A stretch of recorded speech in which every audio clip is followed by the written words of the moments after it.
Hi everyone, welcome back to the Small Space Garden series, where we're here again, where I've taped off a 7x11 area of my deck. We're pretending that we're growing on an apartment balcony and learning how to grow a lot of food in a little bit of space. Well, today we're going to build ourselves a strawberry lettuce crate tower. We're going to maximize every square inch of growing space that we have and grow vertically so we can double or triple the amount of food we grow in this small space. If you haven't yet started your small space garden, don't worry, it's not too late to jump in and join us. Now for this series, I'm growing seeds from my small space seed collection. 10 container-friendly varieties, compact vegetables. So head over to my website, pick one up, and jump in with us. And I also want to thank Smart Pots for partnering with us and for making this series possible. You know what we do next, let's clear the space and get started.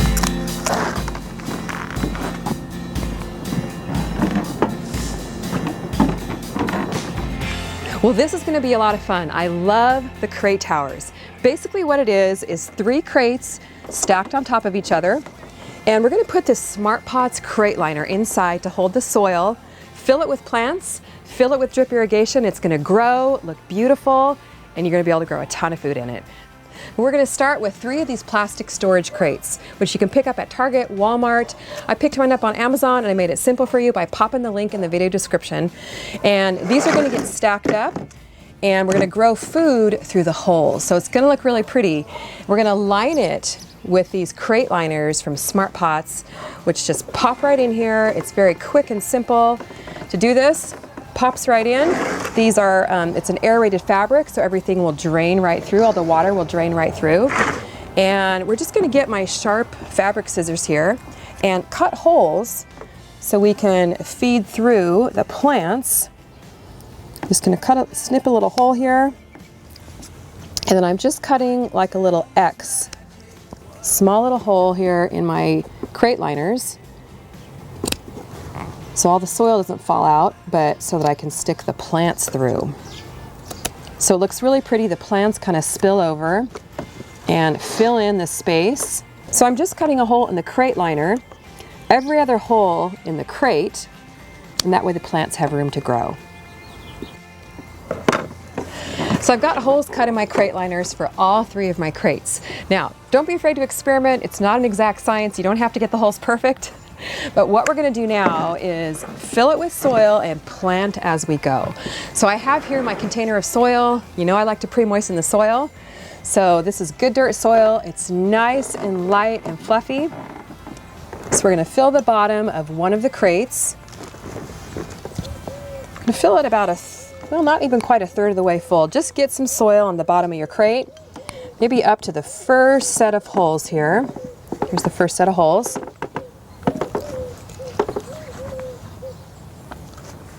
Soil is absolutely beautiful.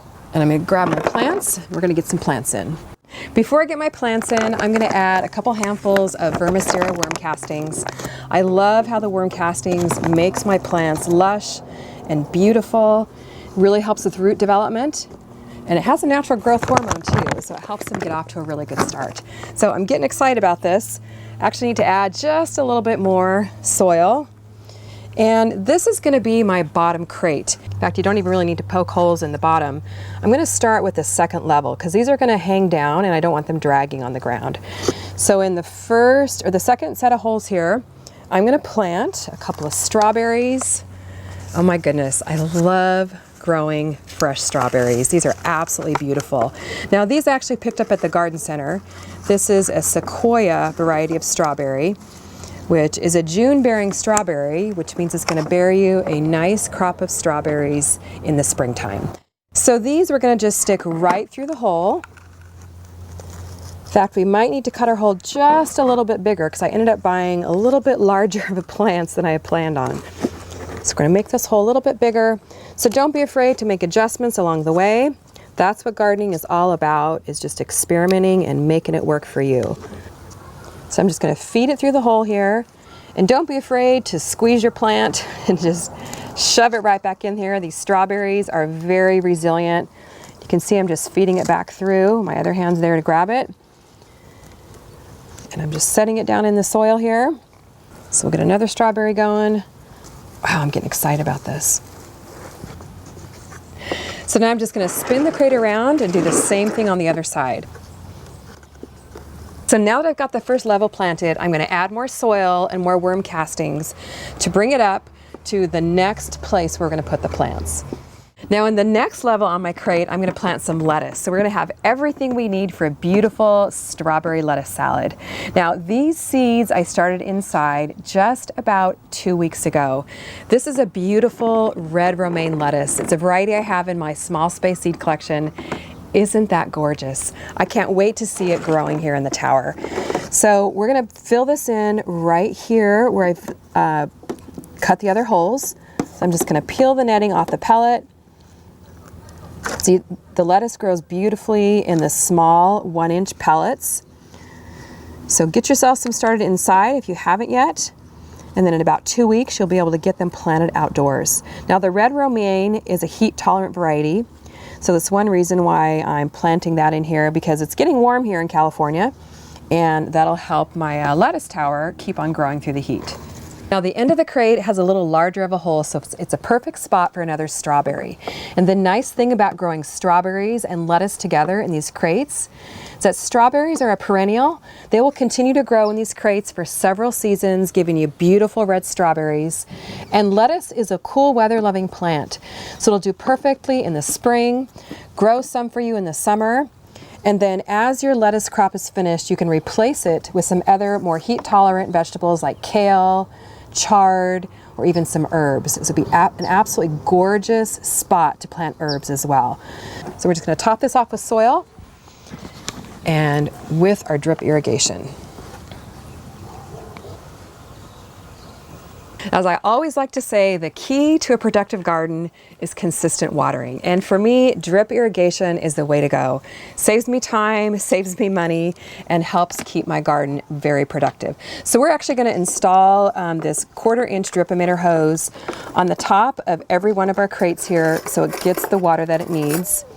So I'm basically just going to coil this hose around the middle of the crate here, and then we're going to connect it up with our drip irrigation system. So I'm just installing it in here with the landscape staples. So basically I've just cut one of these drip emitter hoses to fit this crate. Then we're going to feed it up to our water supply and up to our next crate. We've got our first crate built. I'm getting excited about this. What we're going to do now is just let the camera roll, build out the other 2 crates.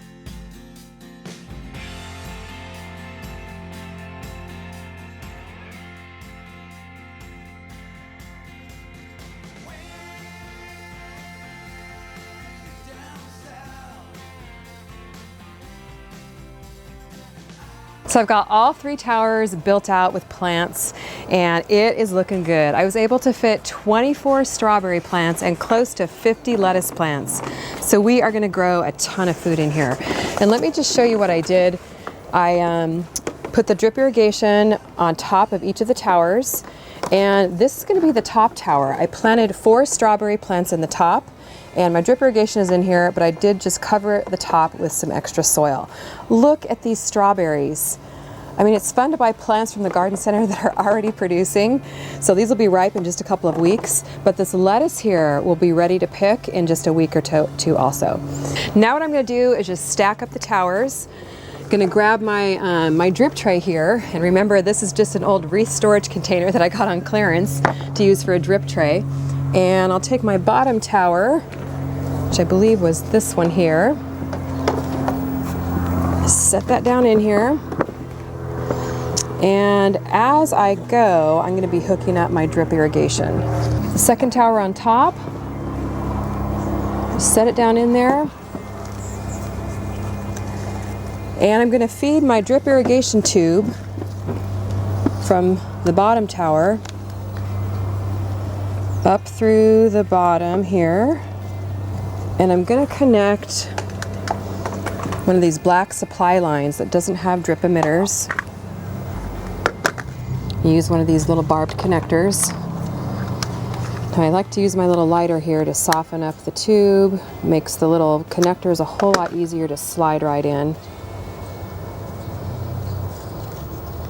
Probably would be easier to do this before I stack the towers. Put the connector on before I stack the towers. But you know what? It's the way it goes. You just make it work. By installing the drip irrigation in every single one of the towers, just ensure that it gets the water that it needs to keep on producing for you. Okay, then I'm going to feed that up through the crate. Now on the second crate, I'm going to connect the two lines here with this little three-way connector, because I'm going to feed another supply line going up to the third crate from this connection right here.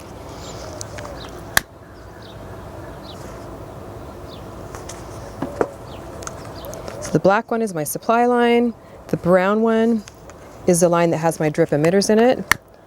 And you can see here that I have fed the brown line, or I have tacked down the brown line all around the container's edges.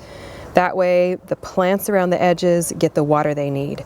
And I plugged off the end with one of these little goof plugs so all the water doesn't just come running out. Okay, second crate is looking good. I'm going to go ahead and take my supply line now that will feed up to my third crate and connect it to my little barbed connector. And now we're going to get our top crate on. This is looking good. This is getting exciting. So I'm feeding my supply line up here so I can get my crate stacked. Wow, look at those strawberries. We'll feed this up in through our crate, hook up our irrigation, and we are all set. We'll cut our drip emitter line to size. Again here, we're going to use one of these three-way barbed connectors. And this is what we're going to connect to our main water line. Okay, what I'm going to do now is I'm going to put my strawberry lettuce crate tower over here in a shady spot. So don't be afraid to make adjustments along the way in your small space garden. Now, the reason why I'm putting it in a shady spot is because lettuce likes the cool weather and the sun is just going to be too hot for it. So I'm just going to move this little cucumber plant over here where it's a sunnier spot for the cucumber. And we're going to scoot our lettuce tower back. And so I've got my main water supply line here, and I'm going to hook that up to my little connector here. Remember how we put a three-way connector in here? It's for a purpose. This little 1/4-inch tube right here goes to my water line. So we're going to hook that in. And you can also hook up your water line at the bottom of the crate if you'd rather do that. But notice here how I have a little extra line in case I want to move my crate around. So I'm just going to push it into place. Oh, this is looking good. It's got berries on it already. The lettuce is going to grow in nicely. Now that I have my plants in, I'm going to get them off to a good start with some Vermistera worm tea. So I'm just going to add 3 ounces to my watering can, stir it around, and this worm tea is going to give my plants beneficial bacteria and microbes, help with root development, help protect against pests and diseases, and really get them off to a good start. You can pick some up at vermistera.com and use my code CallieKim for a 10% discount. Well, the small space garden is really taking shape. We're maximizing all the vertical growing space we have so we can grow a lot of food in a little bit of space. And look at how the progress of my Tiny Tim tomato is coming along. It's starting to get red. We actually had a little casualty with this week. See how the stem broke off right there? Something fell on it, and I've taped it together with a little skewer, and hopefully this will make it. But the tomato's getting ripe. Our little Smart Pots 5-gallon is doing really well. Thanks again, Smart Pots, for partnering with us on this series. Head over to smartpots.com for more information on them, and check the video description links for all the supplies I used. Now what I want you to do is to get some seeds started. Head over to CallieKimGardeningHome.com, pick up a small space seed collection, and start growing yourself some food. Comment below, let me know how your small space garden is doing. Thanks for watching. We'll see you on the next video.